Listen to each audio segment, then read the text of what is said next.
પારસાનો દીકરો હોય, ગોજારિયાની પાસે પારસા ગામ, કરહળ માતા પૂજાતી હોય, અમેરિકામાં બેઠા દીકરો માથું દુખતું હોય, ડાક્ટર પાસે જાય, ડાક્ટરના રિપોર્ટ આવે કે મગજનું ઓપરેશન કરવું પડે, ઘરે કે તો ઘરના બુઢા મા બાપ મરી જાય, બીજા ચિંતામાં એનું આખું વયું જાય.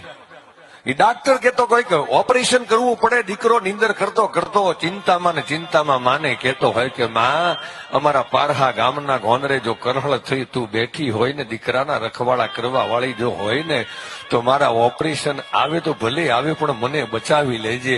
અને તેથી નીંદરમાં માય એને સપને આવી કીધું કે ઓપરેશન નો આવેલા, અને બીજે ને ત્રીજે દી નવા રિપોર્ટ કાઢ્યા તો રિપોર્ટમાં ભલામણા કાંઈ ન મળે. ઈ પોતે ડાક્ટર મુજાણો કે લેબોરેટરી ખોટી, હું ખોટું કે આ દર્દી ખોટો. અને તેથી દર્દીએ ડાક્ટરને જવાબ, એ ભૂરિયા ડાક્ટરને જવાબ આપ્યો કે કોઈ ખોટું નથી, પણ મારી માં ત્યાં હાસી બેઠી છે, એનો પ્રતાપ છે સાહેબ, એનો પ્રતાપ છે સાહેબ.